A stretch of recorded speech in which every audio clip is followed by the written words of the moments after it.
Hey guys, welcome to the Introvert Dating Success Show. I'm your host, as always, HarryWilmington. This is the show where you go to learn how to date as your introverted self while still getting your precious alone time. And on today's show, I've been wanting to talk about this for a long time, and I'm finally getting to it. So on today's show, we're going to be talking about how to look beyond a girl's wholesomeness to let her freak flag fly. And I wanted to do this show because there are so many guys that I hear from that in their head, when they meet a woman, they go out, they see her, she's really pretty, and she seems really nice, might be a little nerdy, or they just have this gloss over their eyes that makes them think, man, this girl is so sweet and innocent. There's no way that I could have my way with her in the bedroom. She wouldn't be into freaky stuff, or she might not even be a sexual kind of person. And I'm here to tell you that they are, with proof and evidence.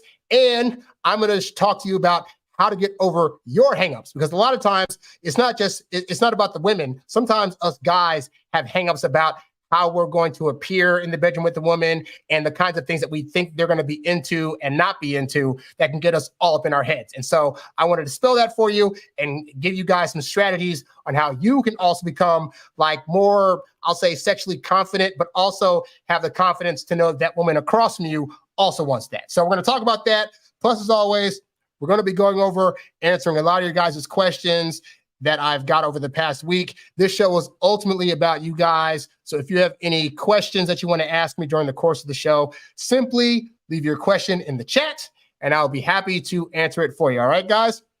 So as always, guys, if you want more of my help, you can go to introvertdatingsuccess.com for one-on-one coaching. I have several eBooks there now, including my newest book called Stop Losing Women, The Ultimate Guide to Dating the Women of Your Dreams. And you can check that out. It comes with it's a 284-page book that comes with a plethora of various audio, video, and PDF extras. So you can preview some of the sections of that book by going to introvertdatingsuccess.com/SLW ebook or Stop Losing Women ebook. But either way, go to the website, click on the front page. You'll be able to go to the preview. If you like it, get it, and check out some of my other stuff as well. All right. So with all that said,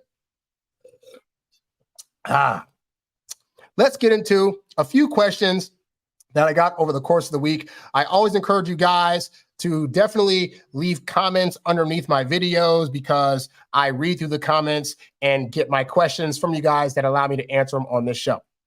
So with that said, let me get into this first question that somebody left me on my page.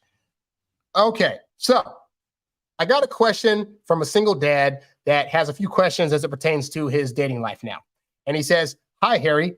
I am a single dad currently dating a single mom who I really like, but at least for now can only see me every other Saturday due to her custody scheduling and the school year starting, which doesn't feel like enough for me." Well, the reality is, when you really like a woman, it can be really hard to think about the fact that you don't get nearly as much time with her in the beginning as you'd like.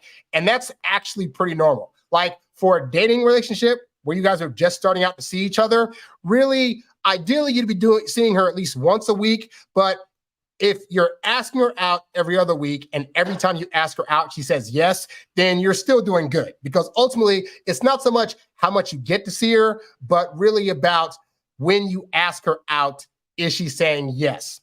And so I know you want to spend more time with her in the beginning, but she has a busy schedule. You guys both have kids. This is bound to happen when you're dating single moms. And so you have to know that comes with the game. But if she's still giving you all positive signs, then assume that that's going to be good enough. We know you want to do more, and that'll come later on, as the school year goes along and her schedule starts to open up. And also, honestly, as she gets to know you more and like you more and trust you more, then she'll start reaching out to you to ask about other times you can see each other, okay? But don't do the thing most guys do, which is hit the girl up and be like, "Oh my God, so I don't see you enough and I want to see you a bit more. Why can't I see?" Because then that comes off as you being needy, and that comes across to her as if she is now your sole reason for entertainment.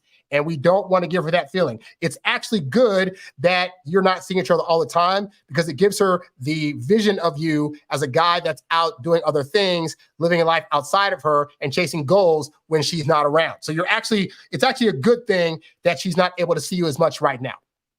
Anyway, so he says, as a result, I've been continuing my activity on the dating apps, as you should be, because you guys aren't in a relationship yet, and you don't owe her complete loyalty yet until you guys get to the point where she starts asking about being in a relationship.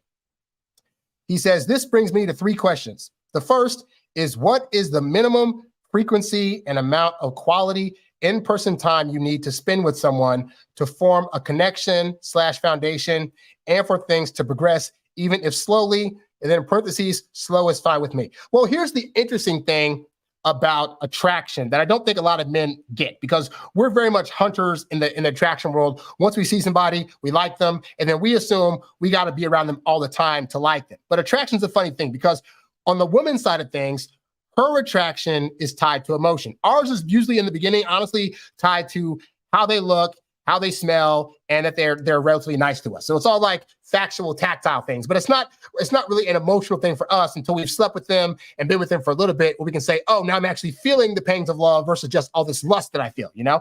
But for women, their attraction is innately tied to their emotions. What that means is that if a woman is highly interested in you and she forms a high attraction, she does not need to see you every day to continually think about you and to feel for you and to wonder about you. And the nice part about that is that means that the moments that she does spend with you, if they're special enough and they tie into her emotions enough, even when she's not seeing you all the time, she'll still be thinking about you and anticipating you. And even if she's not at the moment able to see you every day, you can't assume that that also means she's not thinking about you every day. I've been the guy that has been able to date women, go away for weeks/months/sometimes years, only to reconnect with that person and then still feel strong, attractive feelings. Because again, their attraction mechanism is tied to their emotions. And once you make a woman emotionally feel the way that she wants to feel, she feels desired, she feels loved and cared for, she has immense trust in you. Women don't find that every day. So she's going to hold on to that feeling and wait for your presence to where she can feel it again. All right. So that's the thing, is that in terms of the frequency, like I said, in an ideal world, you'd see her a minimum of once per week until she started suggesting that you guys see each other a bit more. And that's typically across the board the timeline I advise guys to do. Like I tell you guys all the time, it takes women 2 to 3 months to solidify their feelings. But what will happen in between your first date and that 3-month period is that there's going to be signals she shows that indicate she's ready to, that her feelings for you are growing and that she's wanting to see you more. And most of the time that'll happen like again, if you're just seeing her once a week, if you're just initiating a once a week date, what'll start to happen is the woman will come along and say, hey, so like, I know we're supposed to see each other on Thursday, but there's this movie coming out on Tuesday and it's $5 Tuesday at the movies. My treat. I'd love to take you. Or they'll say, hey, I know I just saw you yesterday, but I was thinking we can go to the beach tomorrow because it's supposed to be a really hot day outside. Do you want to go to the beach with me? And these are scenarios that let you know that, oh, she's starting to build attraction. And so you want to actually have things built in to the dating process that are going to allow you as the guy to read that she's growing feelings. And so working on just spending once a week with her is a way to do that. Now, in your case, you're saying you're only seeing each other once every other week. Again, this goes back to, is she still at least saying yes when you're asking her out for the times that you can see each other? If that's happening, then you just keep doing that until she starts, making room for you or saying things like, hey, so I know we see each other every other week, but my daughter or my son, I don't know what kind of kid she has. My daughter or my son has this thing coming up at the school, and I was thinking maybe we can meet up and go to that together. Like those kind of things will start coming up, because parents, it's going to be different because you guys both have kids. So there's obviously scheduled things that happen. But again, a woman that has high interest in you will make time for you and will find a way to bring that up. But you got to trust the process. If you've only had 1 or 2 dates with her, then that might not happen until like the 4th or 5th date. All right. So as the guy, you just got to know this. I try to give this to you guys as easy as possible.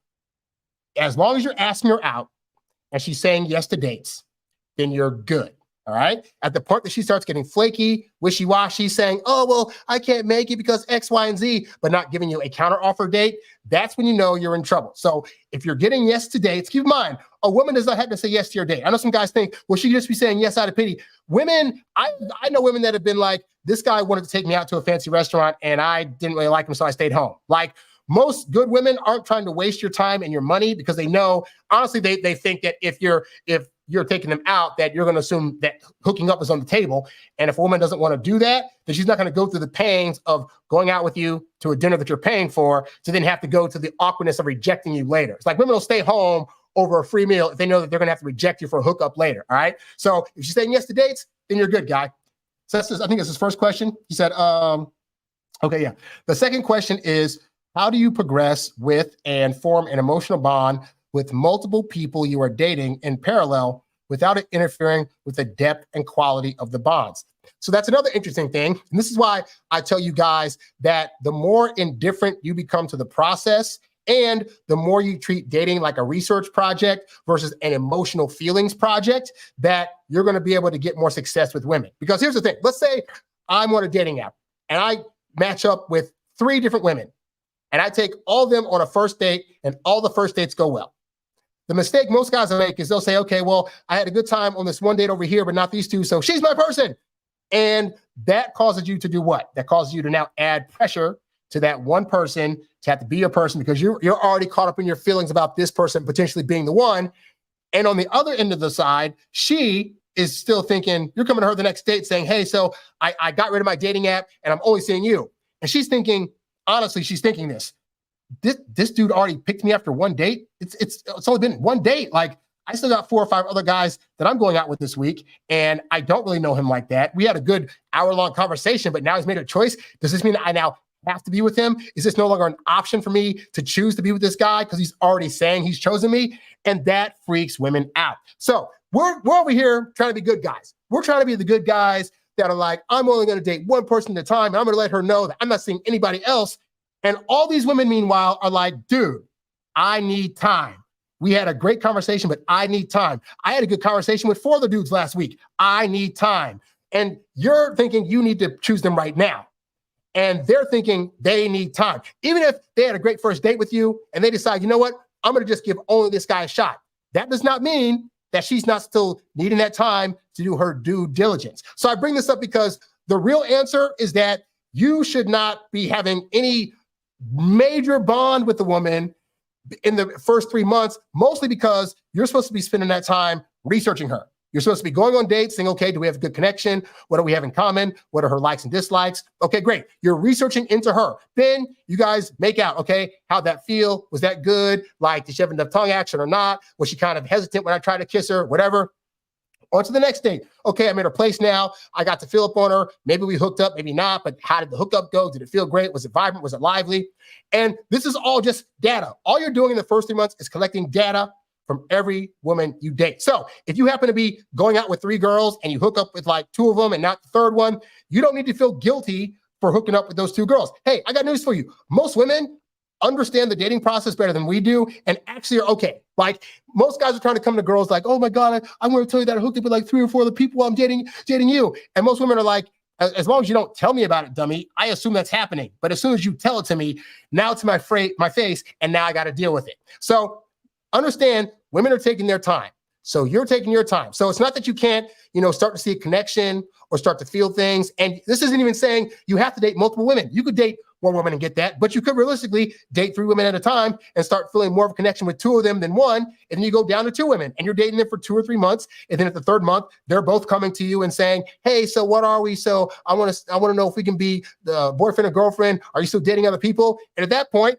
you can say, hey, well, I was still in the dating process, but let's see what you have to offer. And then go to the other girl. What do you have to offer? If we're in a relationship, what does that look for? So this still puts you in the power position of being able to choose which one you want to date. But to think that you got to have all this emotional connection to them right away, or that if you have emotional connection with one, you're now playing games with the other 2 and that's not fair to them, that's not really how this works. Like, again, the first 3 months is all about collecting data. So as you collect data, you can start making more educated, analytical, factual decisions, while at the same time factoring in that, yes, you want to ideally feel something for these ladies, but you don't owe them the loyalty and you don't owe them the full emotional connection until you get to the point where it's now time for them to come to you and ask for a relationship. And I think that's where a lot of guys get themselves caught. They're thinking after like 2 months, I'm already feeling things and I'm off the dating apps and I'm seeing nobody else. And then they're wondering why the girl's freaking out when he tells her all this. And it's because she still has to go through her process and she wasn't mad at you to begin with. And I think most dudes want to confess because we think the women are going to be mad at us if we tell them that we're dating 2 or 3 people. 1, you ain't got to tell them that. They're already assuming that. 2, if they're hot enough, they're probably doing the same thing. And 3, we want her coming to you asking for the relationship. So until that happens, you should not be thinking about, but our emotional connection, it's going to mess you up. Anyway, he continues on. He says, the third question is it reasonable for me to call the single mom I am dating on the weekends? We can't see each other just to keep in touch with her. Or do you recommend relegating all communication to the dates themselves, even when the dates are only every other weekend? As a side note, due to my demographic, we'll get to that last part next. Okay, so here's the thing. You're in a unique situation where you're only able to see her or at the moment every other week. So again, right now, I stress this, is that you want to be trying to see her ideally once a week. If that cannot happen, then it's totally fine to, in lieu of being able to see her, do like a FaceTime call if she wants to do that. If not, that's fine. But like either a FaceTime call or a phone call saying, hey, just want to see what's up, just see how your weekend's going, what's going on with you. This is going on with me. Okay, great. Hey, so next Thursday, I'm taking you to this and that. Let's shake, blah, blah. So what you really do is this, is that you take her out one week, and then the next week you call her up to have a little bit of banter, and then say, hey, just calling to see how you're doing. Also wanted to invite you to do this thing with me. This is the date idea that I have for this week. Let me know if you're down. That way you're setting up, you're using your phone call to set up a date as a time to check in on her, and you're doing it on the week that you're not seeing her. So you're still touching base every week, but you're not like sending a whole bunch of texts throughout the week and giving her a whole bunch of calls that are messing up her schedule. So that could be a way to do that. And then lastly, he says, as a side note, due to my demographic, about 90% of my matches on apps are single moms. So I'm not sure if it's realistic for me to refuse to date them altogether if I want to find a relationship. Well, here's the reality is that I don't know. He didn't say how old he was. Let's say he's in his 40s, right? If you're in your 40s, the reality is that most women that are in their late 30s and early 40s probably have kids. But here's the other thing too, is that if you're an older guy, you do not have to stay in your demographic. Like if you're 40, 45, right? Your realistic dating age ranges from women being 22 to about like 53, 54, all right? And I know some people will get on you about if you're trying to go younger because the thought is like, oh my God, why would you date a younger girl? Blah, blah, blah, blah. I did a TikTok this week. I watched Corey Wayne's channel because I like his content. Where he also gives dating advice. We've been doing it for around the same time. And so he had a video where he was answering a question from a woman who, I want to get this right. At the time, she was 45. No, she was 35.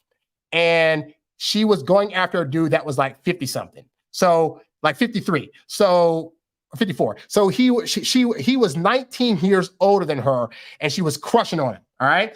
And she was writing in because they had gone out for a little bit, and then he went to rehab and came back and said we should just be friends. And now she's 45 and he's 64, and she is still pining for this guy.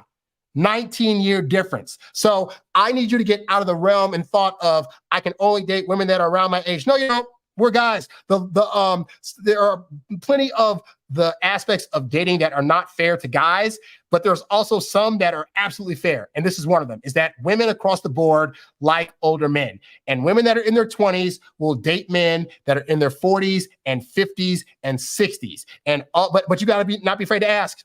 And most guys are afraid to ask because they think that they'll look a kind of way. I'll look like a, what a file, or women will judge me. Well, I got news for you. If you got a 25-year-old bouncing on you and you're 45, are you going to care? All you care about is if she was willing to do it. So don't be afraid to ask. Closed mouths don't get fed. If you want to go to a younger dating range, or even older, if you're 40-something, you want to date a 50-something-year-old that has kids out of the house and it's just going to be her and she wants to be like the old MILF that wants to like give you good hookups, then do that too. Like the world is your oyster, but you can't be thinking that you're going to be shamed into not doing that, But also to the point, there are also plenty of women around your age range that are still virgins, surprisingly, or never wanted to have kids. I've dated plenty of women that had endometriosis and fibroids where they couldn't have kids. Those women are still good. They just can't have kids. And if you're not wanting any more kids, that's also a market you can look at, but don't limit yourself just because you're thinking you have to date within a specific range. You really don't have to. Like, as long as they're of legal age, damn what society says, you can date them. All right. Now, I want to preface this by saying, if you're dating younger, please be a good guy and don't use them. Like, don't, try to trick them or try to manipulate them into various things. Obviously, I don't want to promote that on this channel. I do promote, though, like dating who you want, as long as you treat them well. So hopefully, guy, this helps you out. All right. Let's see. We have a question in the chat. And the question goes, is it acceptable for introvert men to pay all the bills during the dating phase? Car, rent, phone, etc. Well, I mean, you should be paying your own bills. Like if you have a car, if you have a house, if you have a phone, you should be paying your bills. If you're asking me if you should be paying her bills, the answer is no, never. Like until she becomes the wife, you don't pay for shit. Like that's not your job. It's not your job to go in and try to now spend your money on extra stuff that she's already been able to take care of for herself. You're already paying for dates. You're paying gas money to go see her. And if you're giving good hookups, you're probably paying for hotels and vacations at some point. Like you're paying for more than enough. You do not need to add on extra. And you know what I found? Honestly, I found one, most women, well, at least the most good women, do not actually feel weird about you trying to pay that stuff. And also I find some women, if they really like you, will volunteer to pay that stuff for you. Now, in my case, I tend to like turn that stuff away because I'm like, I don't want this to be a thing where I feel like I'm using you or you're using me or whatever. But the point is that there are women out there that will also do that for you. But you should not be using it as a dating tactic, because I found that most guys that think I can just throw my money around and get the woman I want, those women are basically seeing this guy use their money as a means to get her to do what they want to do. And to them, it makes it feel like it's forced. And I always talk about women don't want to be made to feel like they're forced to do things for you. So it's the difference between a woman that's like, oh, I'm going to come over and hook up with you versus, darn, he's paying my car bills, I guess I have to hook up with them. Now that makes it feel like it's not her choice, and that's going to gross her out and be more likely to cause her to like head for the hills. So that's why I'm saying you don't need to do any of that stuff in the beginning. So hopefully this helps you out.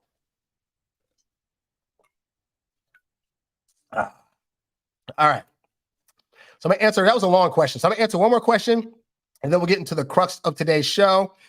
Let's see what we got here. Let's see. Okay. I get a lot of comments under my most popular video, which is the pull away test video, where I give you guys 5 ways to react to a woman when she does the pull away testing, right? And I get a lot of this same reaction that I'm going to leave here now. So the comment is, someone wouldn't test you like this if they really cared about you. Let that sink in. If Pizza Hut just left you on the phone for too long, then they don't need your money because they have many pizzas to attend to. Let that sink in.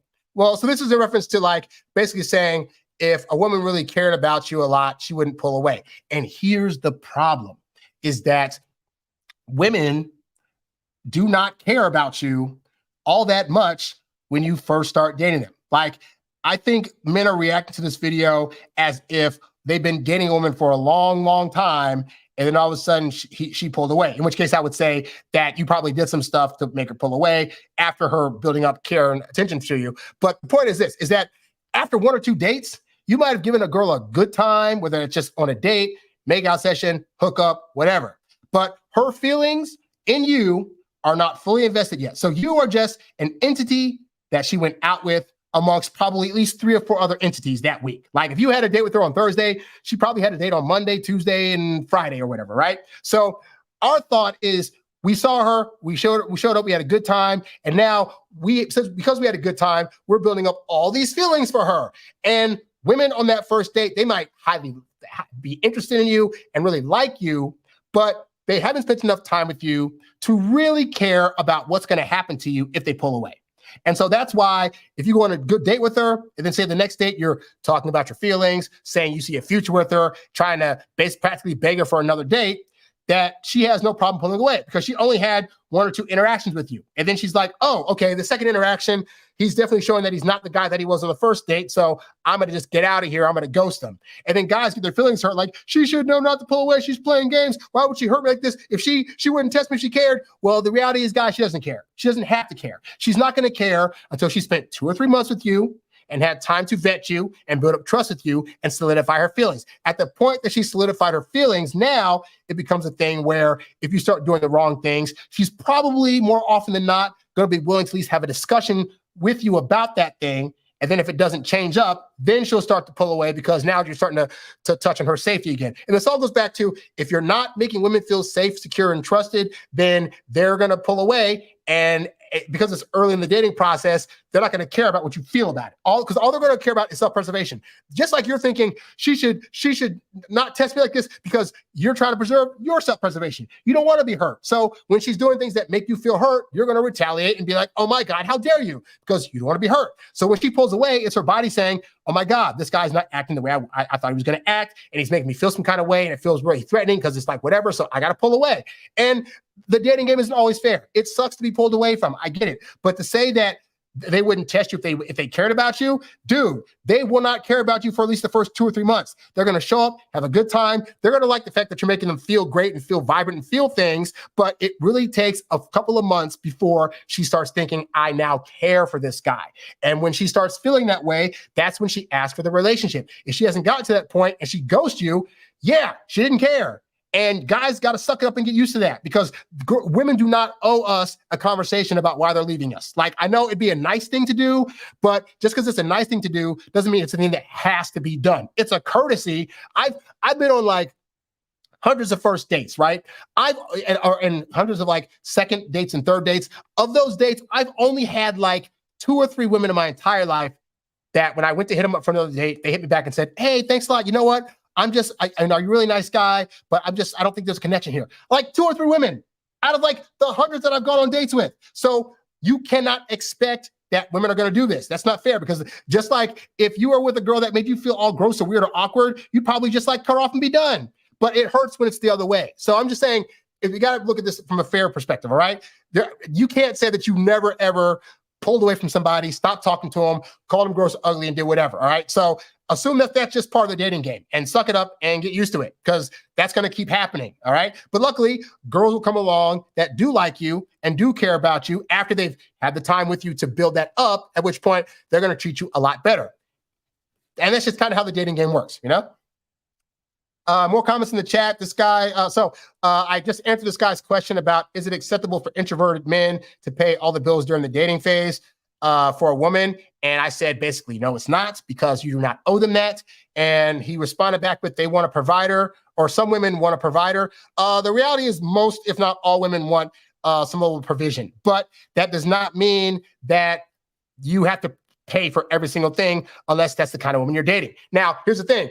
You don't test that out by going out with all these women and paying all their bills. Because think about this.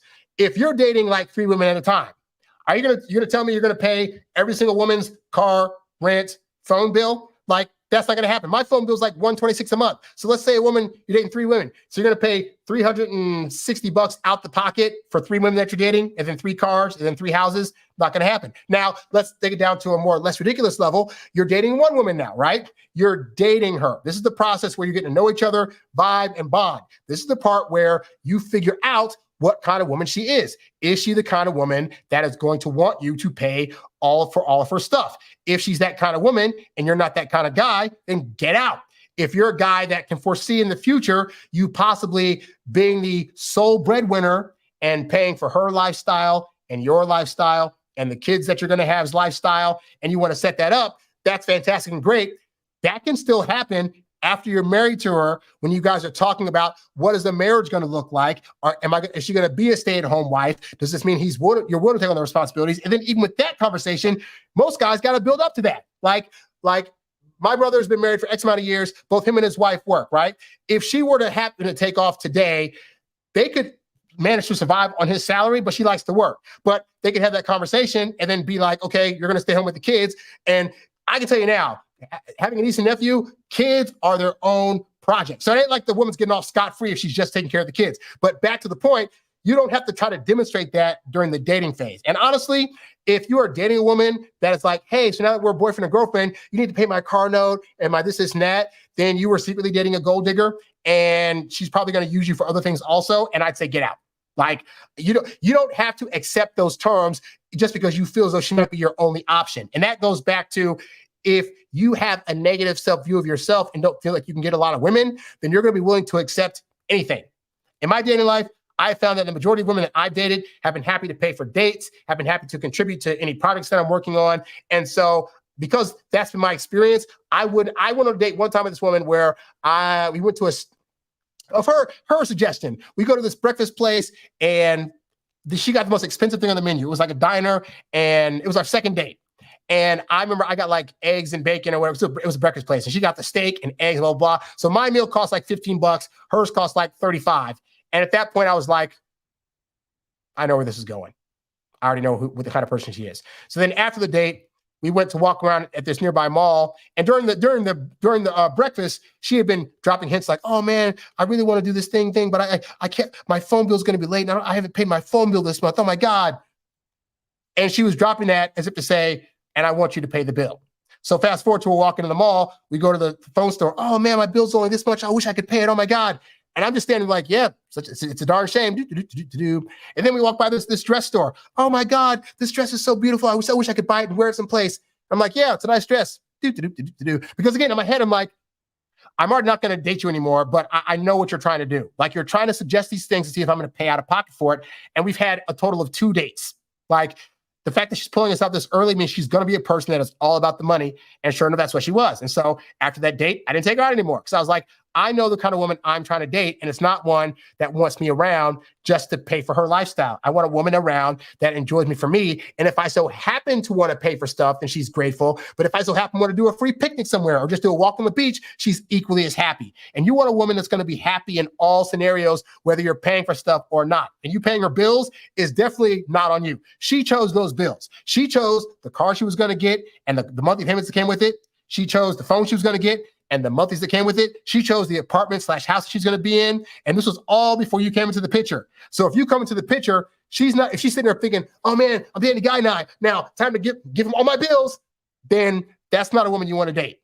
I mean, you could try to date that woman, but you're going to be in for the world of hurt and it's not going to be worth it in the long run. That's all I'm saying. So hopefully this helps you out.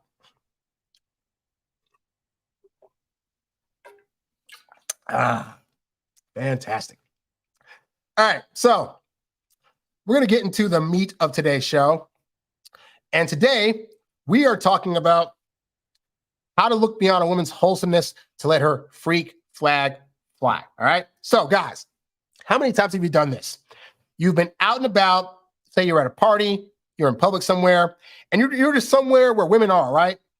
And you're looking around and trying to figure out which girl do you want to talk to? And you're looking at all these girls and you're really trying to figure out, like, you look at them thinking like you want to go out with them, but you're also thinking in the back of your mind, and at some point it'd be nice for a hookup. And you're looking and you see some girl that's dressed in like really skimpy tight outfits or whatever. And you're thinking, oh my gosh, she's like really hyper sexual and really ready to hook up. Right.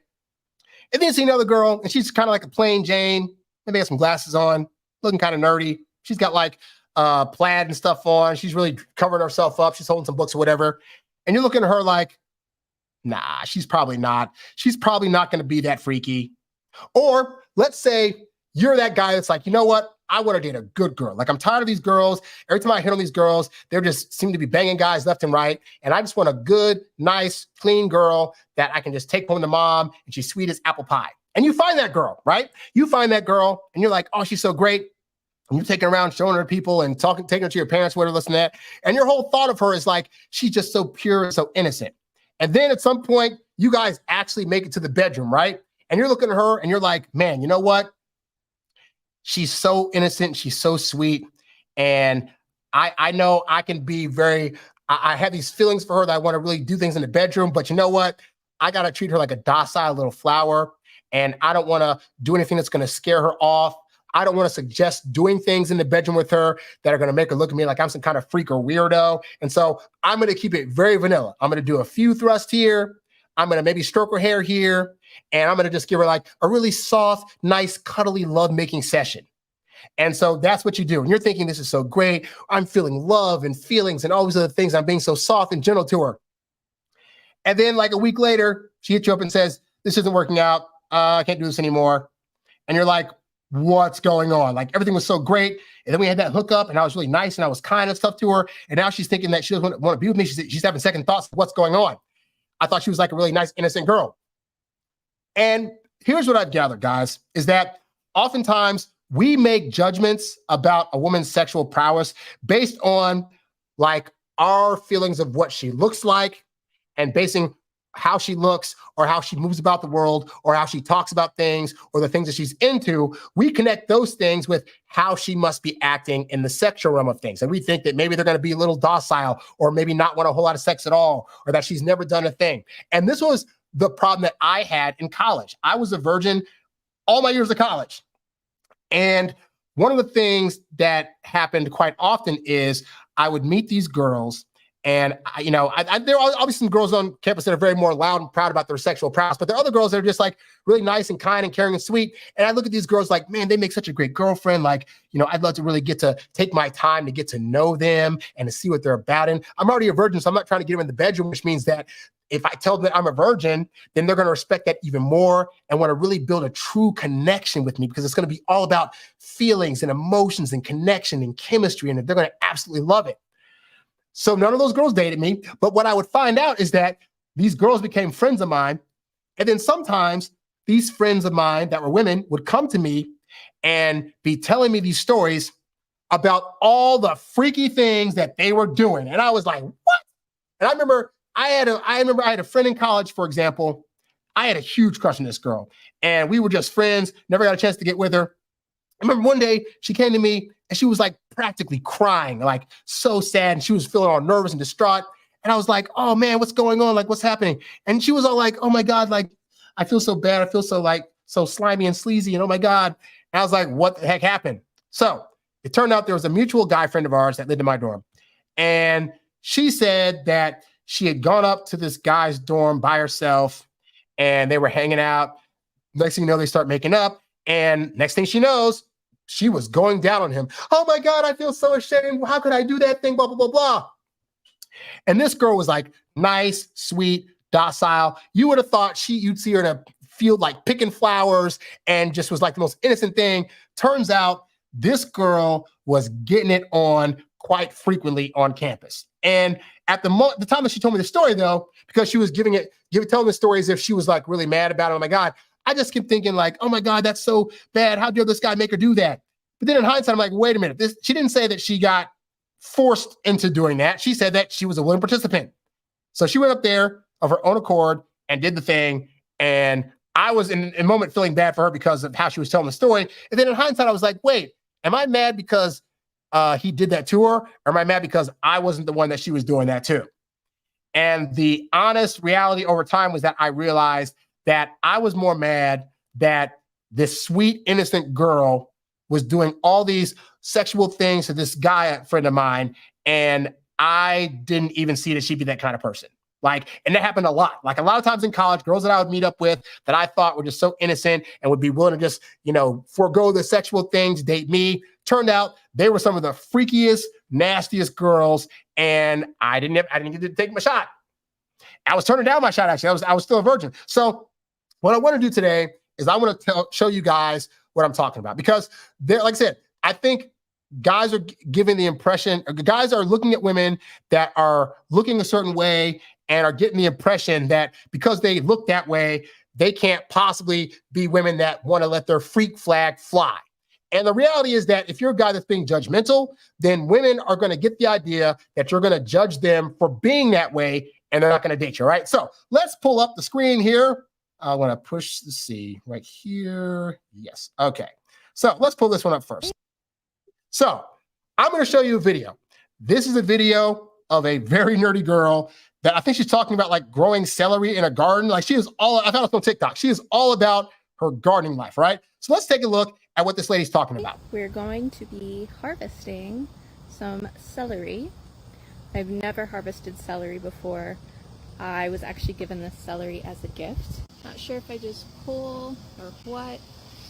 This is a bit of an experiment. I think I might need a shovel. Okay, so far you see, right? She's talking about gardening some celery. She is literally in a garden right now, growing some crops. She's got a nice little innocent sunflower dress on. She's got like the little nerdy and stuff glasses on. You could see this girl at a farmer's market and you'd see her and be like, oh, it's some nice celery. You wouldn't give two double looks at her thinking about anything sexual about her. So you can see that it's got really nice roots.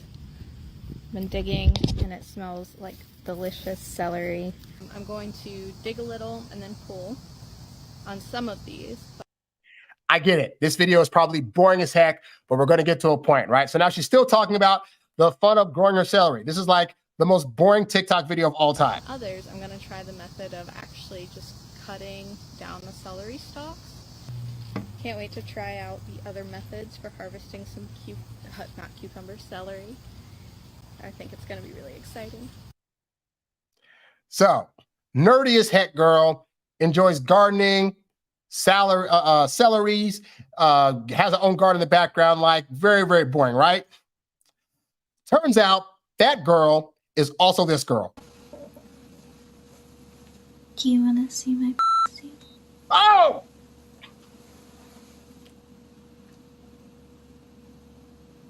Do you want to see it? Now, I had to crop out the bottom part of this video because she's definitely letting you see it in this video. So suffice to say that these two girls are the same people. These two girls, this one over here and this one over on the right side, these are the exact same girl. And the thing is this, if you saw her at a farmer's market or in a garden somewhere, you would never think that she was this kind of girl, that she's out there on the internet just showing her stuff off.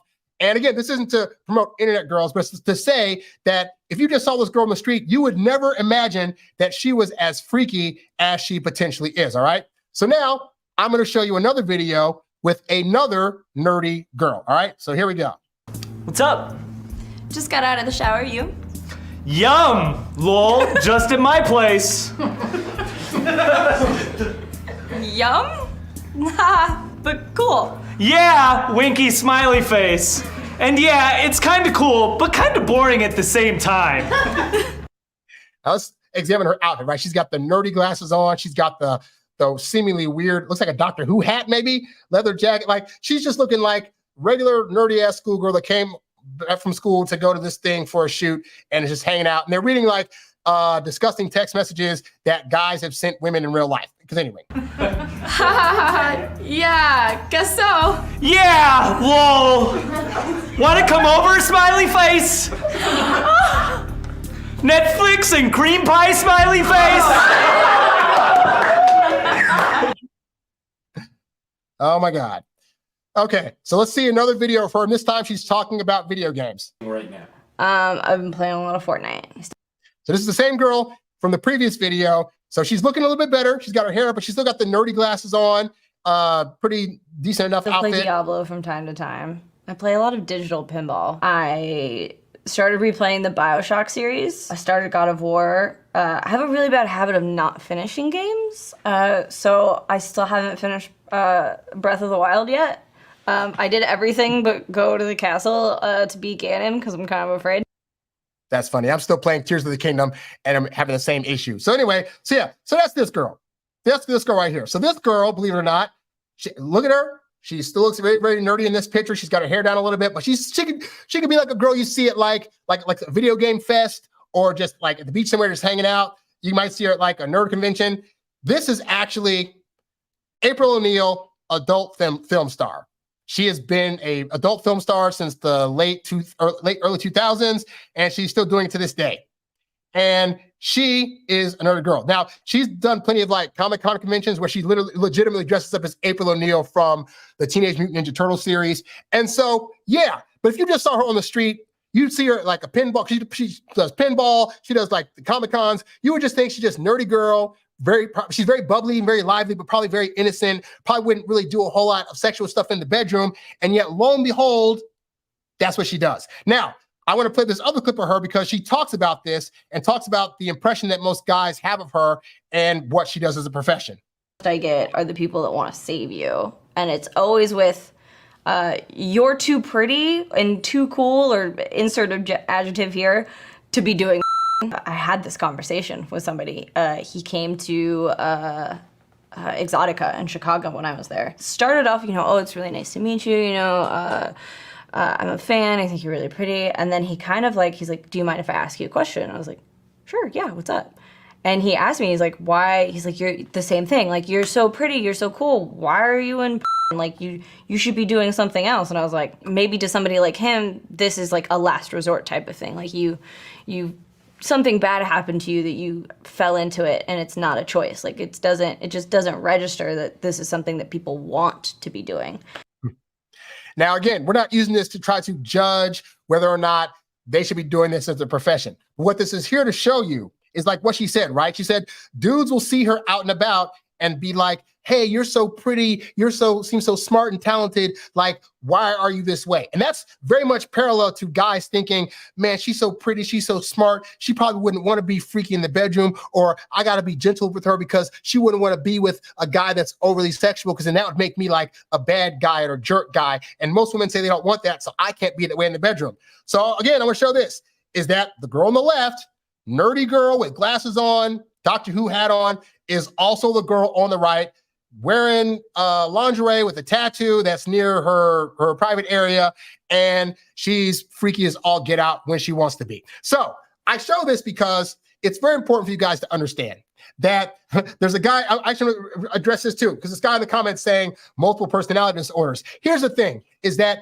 everybody has multiple sides of themselves that they're willing to show or not show, given the environment, the situation that you're in, and the person that they're with, all right? So for a perfect example, like me doing this show, I present myself a certain way. I'm very factual. I'm talking to you guys strictly about dating and facts, all right? When I leave this, I play video games. I hook up with women, and I get a whole different way when I'm in that situation.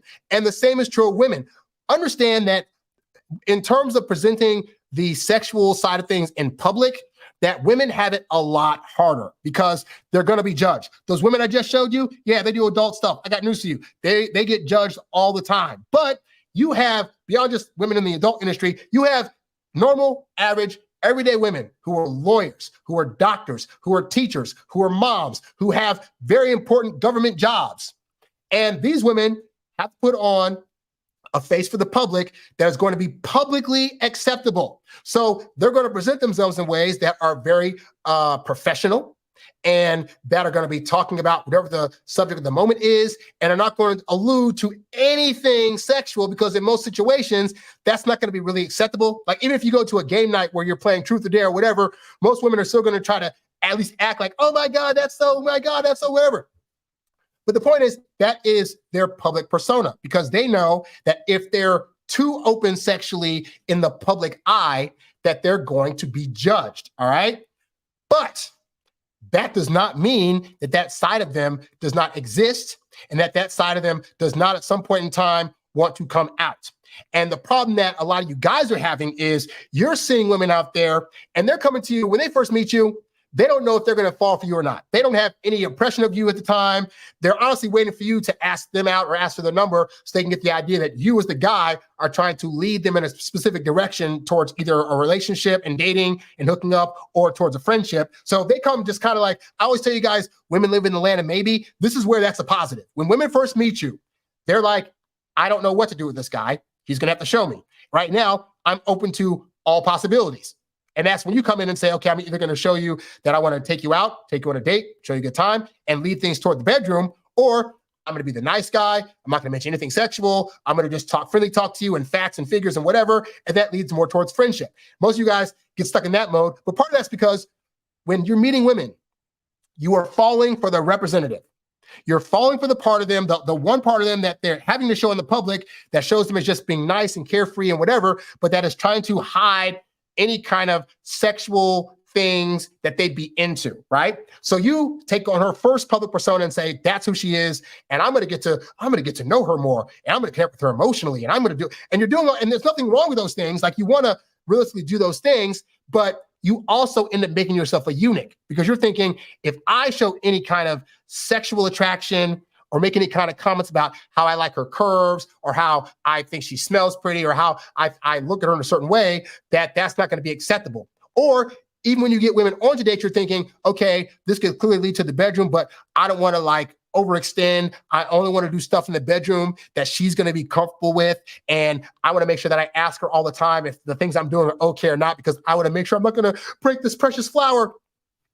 And the woman across from you was sitting there thinking, if I can trust this guy enough, if he can show me a good time, if he can make me believe that he is who he says he is, then I will be open to anything this guy wants to do in the bedroom because I am ready to go.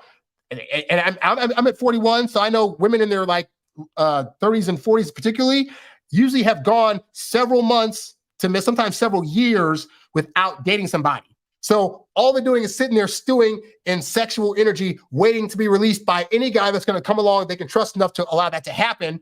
And when it's finally you, your response is going to be, I want to be gentle. I don't think she's that kind of girl. She wouldn't do that. Meanwhile, in her past, you're trying to hold her up to a standard that in her past would be laughable, because I can assure you, most guys have this picture of a woman as being, if they are doing anything sexual, it's all very vanilla. It's just a few, thrusts in the front and the back, and then they're not really trying to do a whole lot of stuff. And most women have done the most. I'm talking three-ways, and I'm talking gangbangs, and I'm talking being tied up, spanked, whipped, taken aggressively, choked halfway to death. Some women have, I'll say, taking advantage of without permission fantasies. Like the amount of strong sexual fantasies that women actually have versus the one most guys that come to them with, you can't compare. Think about this, right? One of the most popular books years ago, and I think it's still pretty popular, was 50 Shades of Grey. Like women ate up that book, and the movies made billions of dollars. And all that's about is a guy that comes along that meets this docile little girl not little girl, but like young girl that doesn't know much about the sexual world. I think she was still a virgin actually. And she meets this billionaire guy who's a rough guy, a take charge guy. And he tells her up front, I'm into some really freaky stuff. Like, I don't think you can actually handle how freaky I am. And she was like, ooh, that sounds interesting. Let's try it out. And then that book is all about the Red Room and BDSM, and women across the world ate that crap up. Why? Because women in their heads, I keep telling you guys, a woman's fantasy life cannot compare to the things that you're trying to bring to the table. So you're thinking, okay, I'm going to bring her some little vanilla sex. We're going to do missionary, maybe a little doggy, and that'll be it. And she's thinking, I want him to tie me up. I want to go to some sex parties if possible. If I really trust him really enough, I not only go down on him, I'll let him do stuff on me that I wouldn't let other guys do. And I need to stress this, is that the women that are thinking this are the women you would not expect. And again, I know this because I've dated lawyers, doctors, teachers, scientists, people in government. And across the board, when these women are at their high-powered jobs and, trying to present themselves in a certain light during the day, if they got home to me, best believe I was not treating them like the public. I was treating them like I was the one that's in charge and they're going to handle it. And they wanted it handled. All right. So with that said, I have a few notes I want to make sure I made a note of here. Okay. So I went on Reddit. Here are just a few examples. Here are just a few examples of women on Reddit that have written in, and they're asking the Reddit community at large how they can get their guys to be more dominant in the bedroom, right? So this first woman said, she's 25 and he's 26. She said, my partner and I have been hooking up for a very long time. He usually starts with a bit of kissing, then a BJ, and then either cowgirl or missionary until we both orgasm. It's nice.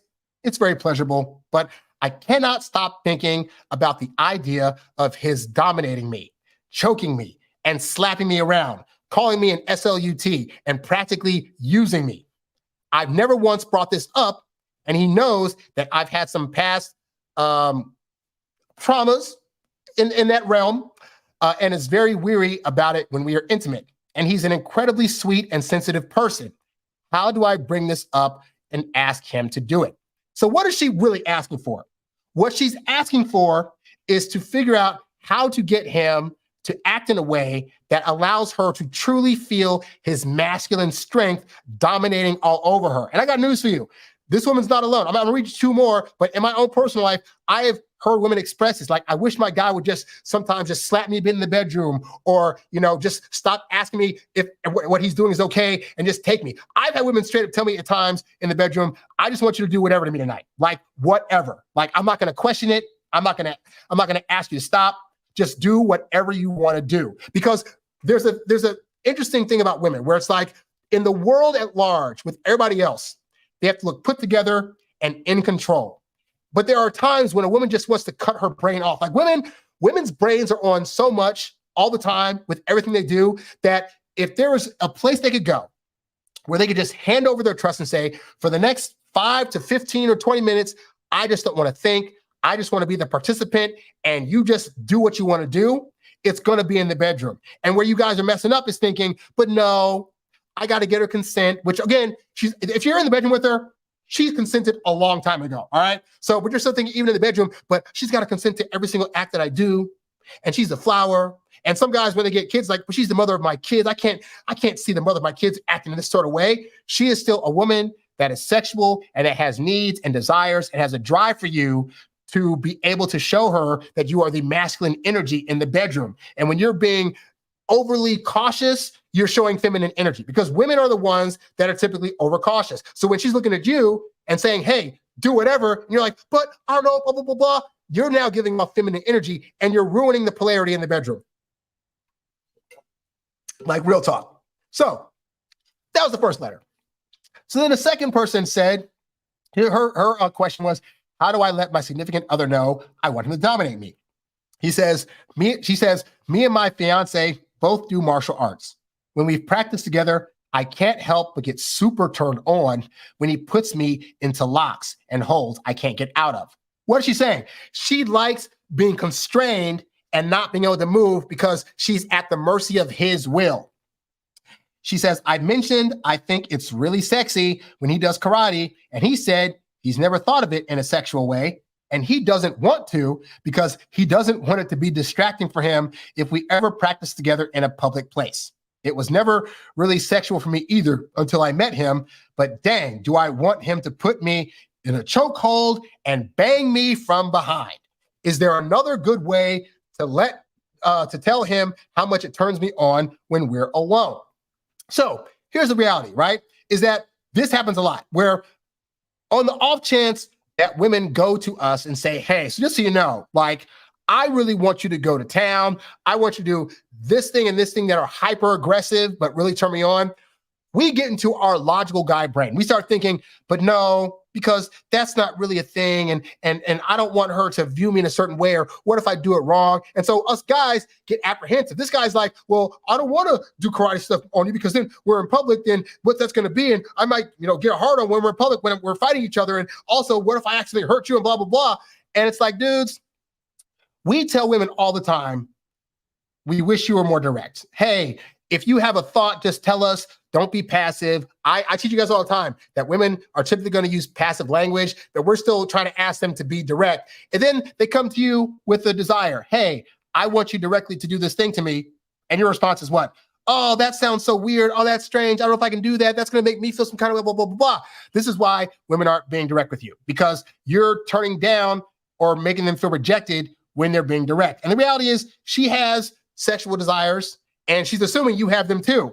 But to say that the thing that she's desiring is weird or strange or awkward, what you're saying is it's making you feel awkward. And you have to stop thinking about why it is that you feel awkward doing a particular thing to a woman in the bedroom. It could be some sexual hangups you have. I think, honestly, the real answer that for guys is that, especially if you view yourself as a nice guy, our whole identity then becomes doing things that further perpetrate the idea that we're a nice guy.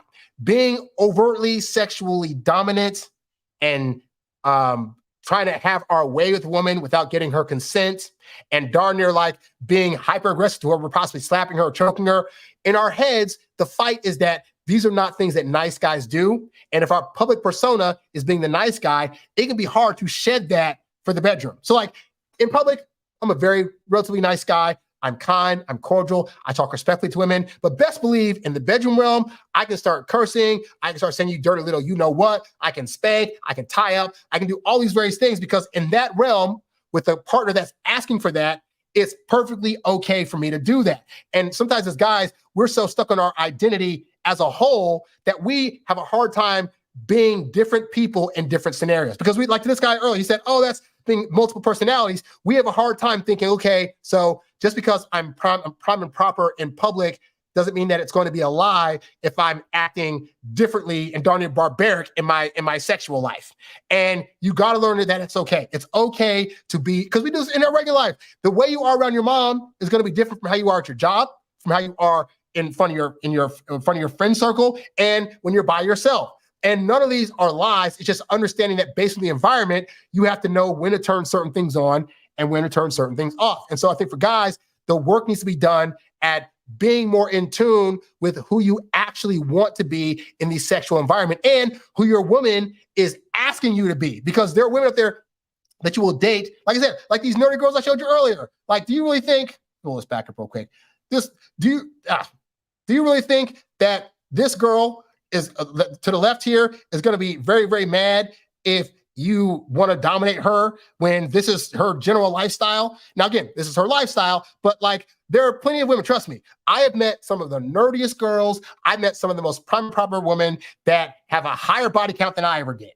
And that's because they have sexual feelings and they want to express them and they want to get them out and they have that desire too. And so we have to get out of our head that women are only going to like us and experience us sexually if we're only doing it a certain way, you know? And then the third message here, this lady said, I want him to be dominant, but it's not enough. She says, so I don't have any other known kinks other than being tied up, spanked, just overall domination. He says he loves being dominant too, but he's just not. He usually does choke me, but I find myself having to push his hand against my throat just to get it how I like it. I like to have a hard time breathing, LOL. I'm unsatisfied a lot of the time. I've asked him to be more dominant, and he said that he doesn't want to be too aggressive and end up hurting me. But the thing is, I want to be hurt, and I want to use our safe word. Is there a way to incorporate more dominance into our sex life? Could he possibly be vanilla and just be claiming to be dominant to please me? Thanks all. So this is the problem that most guys have, is that they're too afraid. Especially if you grow up in a situation where you're always told that women are only to be respected and that you got to treat them with kid gloves and that they're very docile and fragile. And so you can't do whatever. If that's your entire viewpoint of women up to this point, then that means that you have not been able to look at the amount of other ways that women can be. And in the bedroom, they might actually not want to be treated that way. Like you treating them soft and fragile in the bedroom could actually be an insult to them because they're trying to tell you, hey, dude, I actually want more from you. I actually am giving you full permission to do X, Y, and Z. And when you're not doing that, it's making them feel as though you're not respecting them and the kind of experience that they're wanting. And they're wanting from you.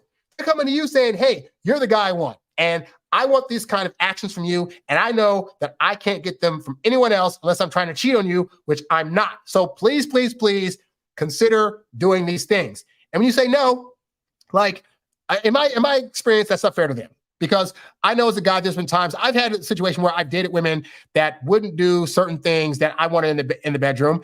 And I know there's all this push for like, you can't just force women to do whatever. I don't force women to do nothing. But I can very well say, hey, you don't want to do that thing? That's totally fine. So let's just leave it as it is. And I'm going to find somebody else. Because I also have the right to get what I want out of the experience. So women also have the right to get what they want out of an experience with you. And this isn't even to say that these women are wanting these guys to dominate them that aggressively all the time, but they want some variety. And so if you're going vanilla sex, vanilla sex, vanilla sex, vanilla sex all the time, it's going to start to become boring and monotonous.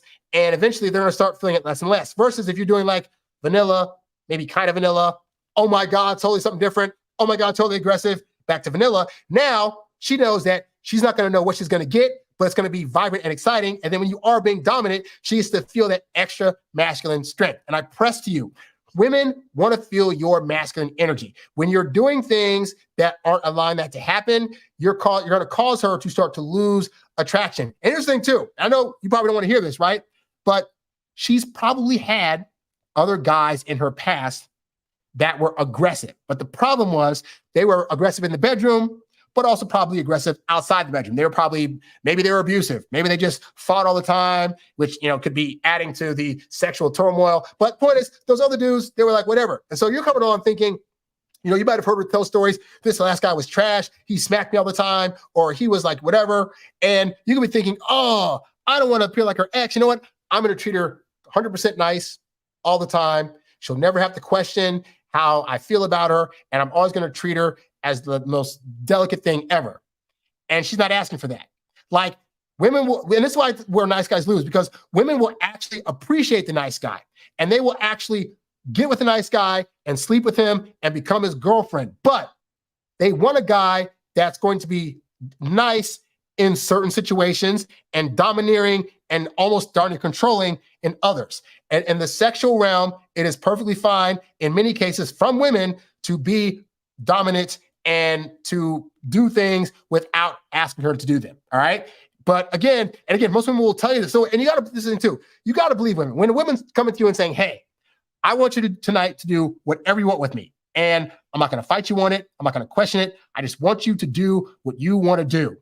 You can't assume that she's lying or trying to get you trapped or thinking, oh, she's saying that now, but if I do the wrong thing, she's going to blah, blah, blah, blah. Because women have a voice. If you're doing the wrong thing, they'll tell you. But like, you have to believe when a woman's coming to you and saying that that's what she wants. So with all that said, how can you then tap into becoming a guy that is more confident in being sexually dominant in the bedroom? I'm going to give you 7 ways that you can become more confident at being that guy that can take charge in the bedroom and really give her a dose of your masculine energy. So the first way is to stop asking her permission.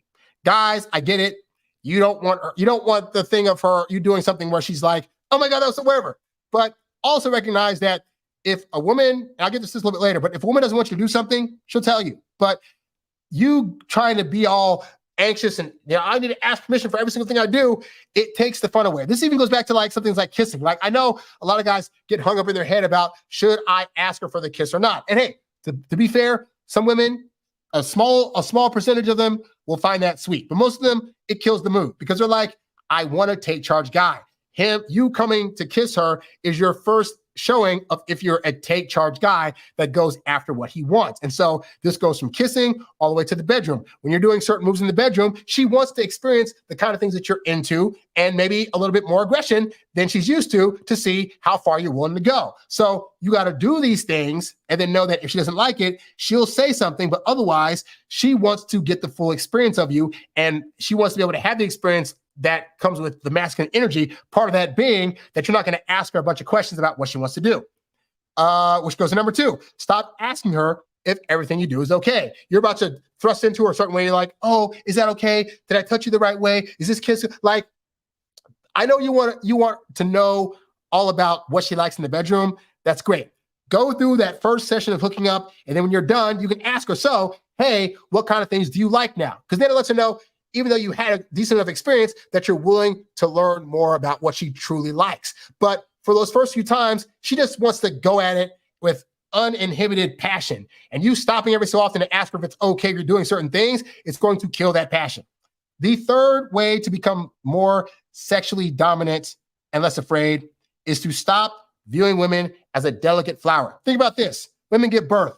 Women have things coming out of themselves that they have to push and stress on for hours at a time. Women are built and designed for that. So you think she can't handle you doing a little up against her stuff down there without you asking about it? Or you're trying to like do all these little slow, like not so much moving thrust because you don't want to hurt her. You're trying to caress her delicately instead of like pounding her butt or, grabbing her and doing things. Like, you don't need to ask for that. But more importantly, part of it is that this goes back to sexual polarity. Women want to feel your masculine strength. So when you're doing things in the bedroom that allow her to feel the experience of your masculine strength, it's going to turn her on. When you start acting like a woman by trying to slowly caress her and gently kiss her, well, again, if she's a woman that's looking for a masculine guy and you're doing actions in the bedroom that are more feminine leaning, then it now feels to her as if you're a woman and not a guy. And if she's into dudes, it's going to turn her off. So it's not even to say that you can't have moments during the experience where you are gentle, but a bigger thrill for women is you go from being gentle to being aggressive, from caressing her to smacking her in the butt. Like, you want to give her that variety of things, but a mixture of that stuff so she can still feel that you're treating her as you would as a guy where she's feeling that stuff, And so you don't want to be delicate with her the entire time. Most women you're going to find are going to actually be saying things like pound me harder, choke me harder, stuff like that. So that lets you know that they know you're a guy. They want to feel that you're a guy and not a woman that's trying to pick them like the petals off a flower, The fourth way to become more confident and sexually dominant is believe that she will tell you when you're doing too much or you've gone too far. All right. So let's say you're choking a girl, right? The fear we have is like, what if I choke her until she passes out? Well, that's not going to happen. You're going to choke her. You're going to go a little bit harder. And at some point you say, oh, just a little looser. And she's not going to say it in a way that's going to ruin the festivities. Like if she's in the choking, for example, right? She's not going to be like, oh my God, that's too hard. Stop choking so hard. She'll just be like, oh, a little looser. There we go. Because she's going to still try to present the stoppage or the slow down of what you're doing in a feminine way so as not to ruin the mood. So women have voices, women have mouths. They can talk and say, hey, this is too much. Ow, that was a little too hard on the thrust there. Okay, that's the level of spanking that I can take. But let them tell that to you. Until they say something, assume that whatever you're doing is fine. If you're choking her and she's not complaining, go a little harder. Go harder if she's like, okay, and then go back to the previous level where she wasn't doing that. And now you know the level that she's at. If you're paddling her on the butt and you spank her and she's like, oh, that's good, a little bit more. And you spank her really hard. She's like, oh, okay, that was too much. Then great. Just go back one step to that previous level. You now know where to go. But the point is that she will tell you if it's too much. So don't be in your head. Is this too much? Am I doing it too hard? Blah, blah, blah, blah. And then you try to ask her, is it okay? Are you fine? Like, don't do that. Just start making the assumption that what you're doing is fine until she says something. Assume she'll say it in a nice way if she wants the festivities to continue, and that you will be fine. Delightful. All right. The fifth way to become more confident and sexually dominant is read sex books together with her, especially if you're already a couple, been together for a while, and you're thinking you want to do more aggressive stuff, but you're not sure what she's going to be into. There are tons of books, Kama Sutra books, BDSM books, all these things you can read where you can both look at new things you want to try and you can get her approval then. Like if you're going to ask for approval from a woman about sexual stuff, in the bedroom while it's happening is not the time to do it. The time to do it is when you're outside the bedroom, dressed up in regular clothes, having conversation. Hey, we should look at this book and see about some new stuff, blah, blah, blah. Oh, do you think you want to try this? Do you want to try this? I think I want to try that. Because then you can have the intellectual conversation about it outside the bedroom and then just know that you can prepare for that. So then when you're in the bedroom, it doesn't have to be a conversation. But again, you have those kind of conversations outside the bedroom if you're feeling so inclined to have to ask her questions about it.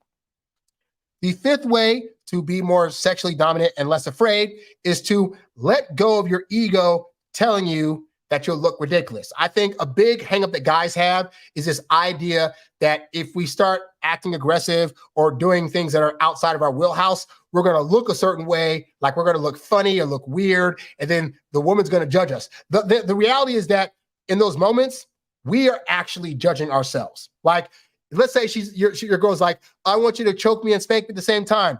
You're thinking about, man, if I'm choking her and spanking her, I'm going to be at this weird angle and I'm going to be making these kind of noises. And I don't know if I want to look because I'm a man, blah, blah, blah, blah. And in the sexual realm, you got to let that shit go. Like your ego is going to hold you up from so many great experiences that both you and her want to potentially do if you're thinking, but I'm going to look silly. The reality is a woman that highly has interest in you and cares about you and wants to do these sexual things has already envisioned in her head how you're going to look when you do them. So you thinking you're going to look silly, she's already pictured it. She's already cool with it. You might as well go for it, you know? And then the seventh way to become more sexually dominant and less afraid of that is learn to be okay with the unknown. I think for most guys in the dating realm, we get so freaked out when we don't know a thing. Like we don't know how she's going to react if I try to choke her. We don't know what's going to happen if I spank her too hard. We don't know if I tie myself up in leather, how I'm going to look and if she's going to judge me. And you have to be completely okay knowing that the worst thing that will happen is you'll try some stuff, you'll realize you either like it or you don't, and you'll keep doing that thing or you won't, or you'll find out that she really likes it or she doesn't, and you'll move on to the next thing. But having this idea that you have to know every single thing and what the outcome is going to always be. Like I know I teach you guys on this channel to really study up and try to know to the best of your ability, but it's also fine to not completely know everything and know that sometimes the unknowing can be the best part of the experience. Like you don't know how, suppose you're doing some stuff like you're choking her and then she has like the world's best orgasm. Well, you didn't anticipate that was going to happen, but you're probably glad that it did, right? So go into it knowing that it's totally fine, you not knowing every single thing. What's more important is you being open to the suggestions that she wants to do and to the idea that her sexual world is ready, sitting there, willing and ready to be open, and she's wanting you to help her let her freak flag fly. Because if you're too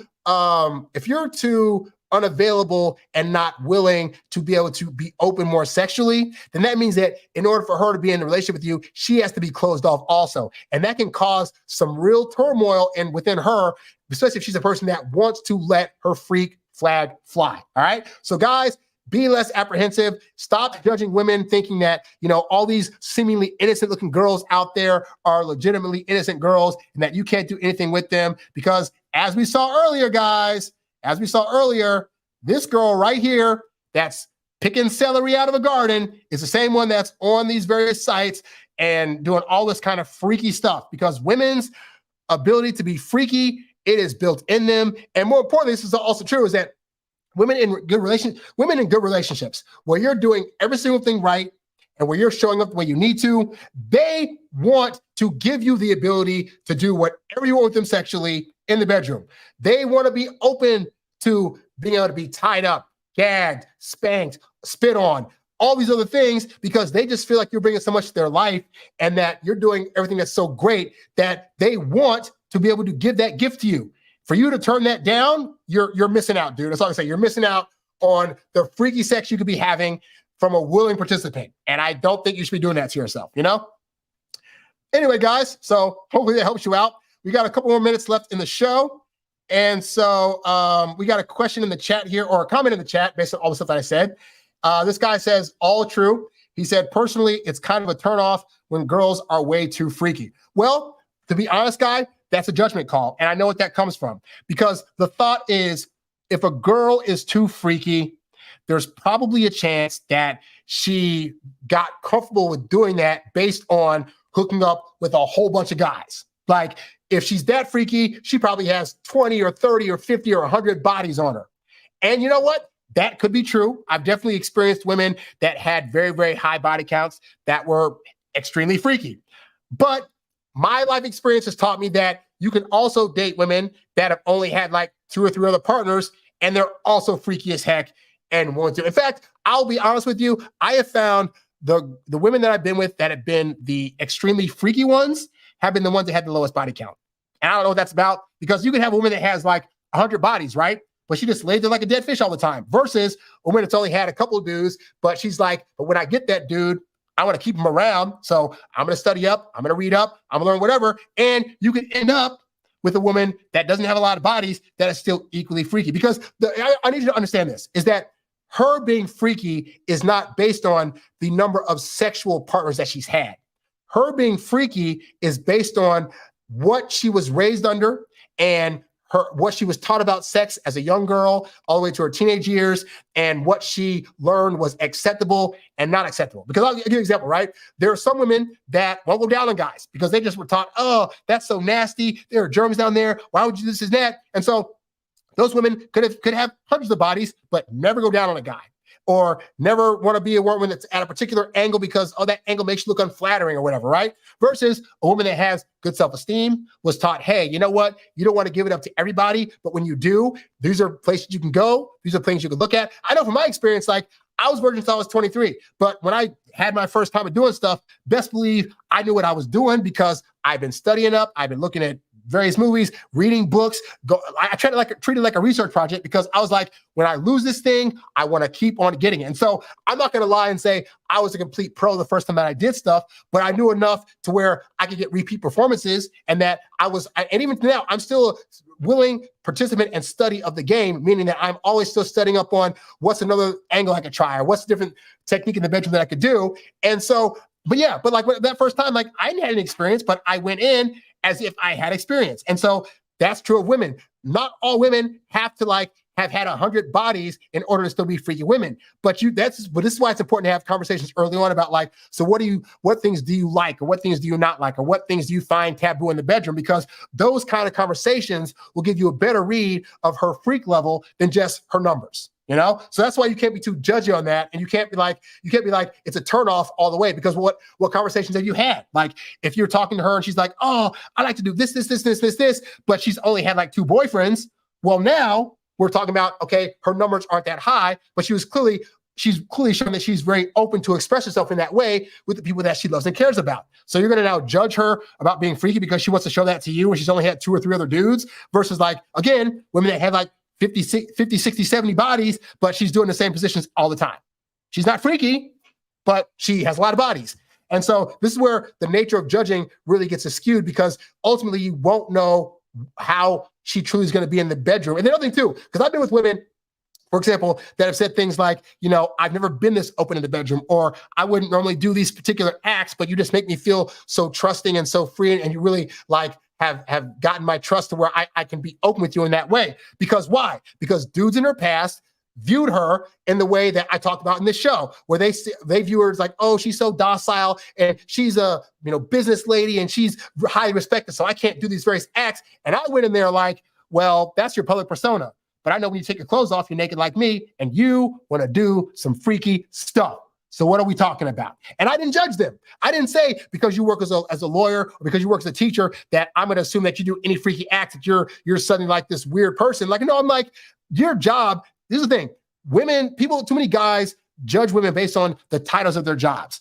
Their job is not who they are. Their job is what they're doing to support their lifestyle. When they come home and they get in that shower and they get in that bed, they're naked like everybody else. And their titles don't matter. And how they address the world doesn't matter. Because in the bedroom realm, all that matters is, does this woman trust the man that she's with enough to do some freaky stuff?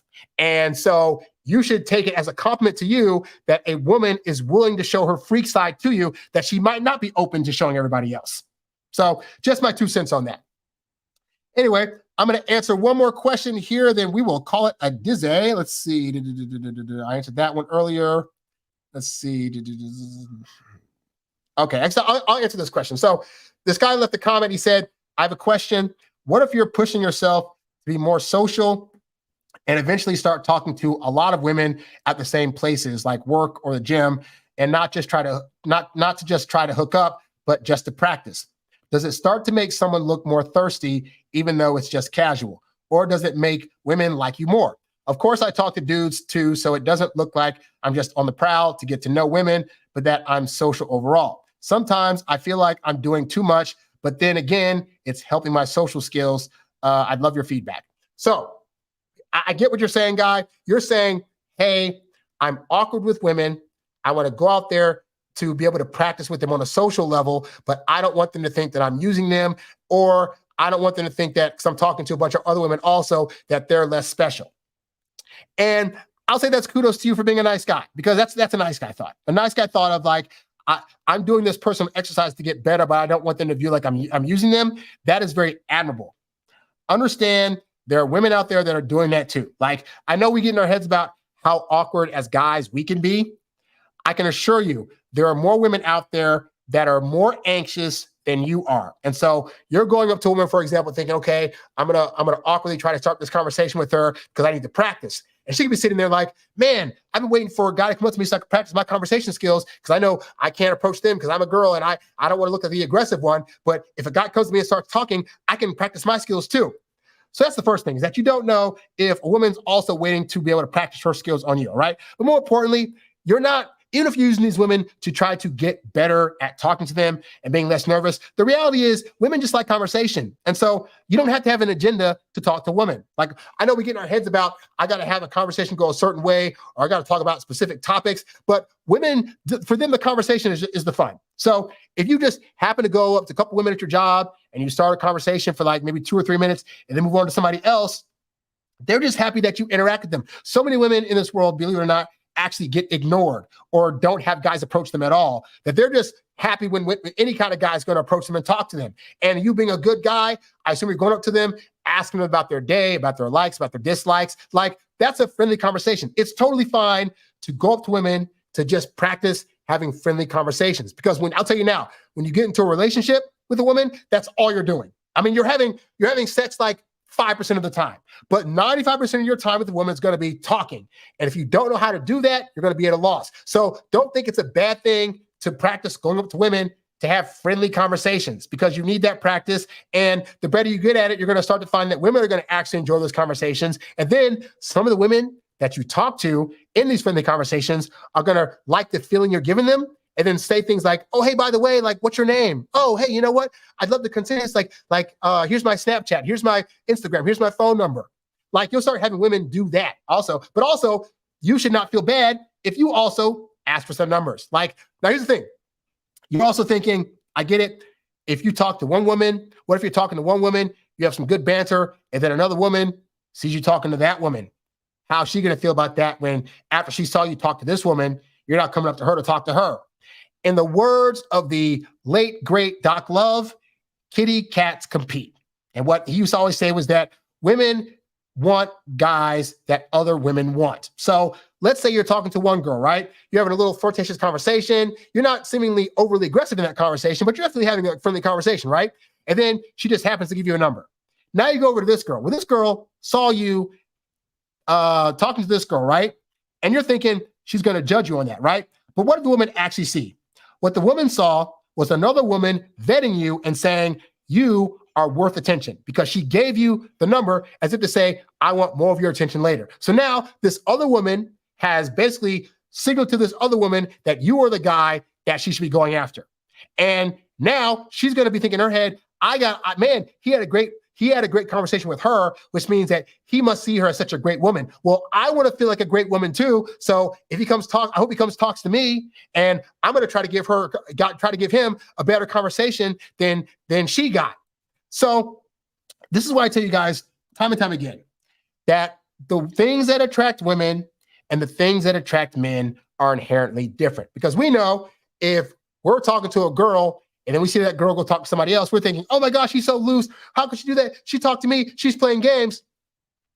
Most women don't think that way. Most women are thinking he's talking to her and now he's coming to talk to me. She already validated him, and now I want validated proof from him because if he's only talking to the hottest of girls in here, I want to be one of those hot girls also. I hope he comes talks to me.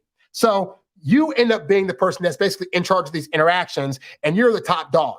Women want to talk to the top dog. Think about this. I've seen little videos where let's say somebody like a Chris Brown or a Jay-Z or whatever are performing, and then they go back to the hotel, right?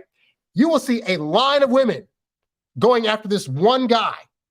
And none of those women are thinking, oh, well, there's a girl in front of me, so, oh, he's such a slime bag. No, what is she doing? She's going to be in that line. She's girl number 4. And you know what? She's happy to be girl number 4 because the top dog is the one that everybody seems to want and has been validated and is being shown as the guy that everyone should want.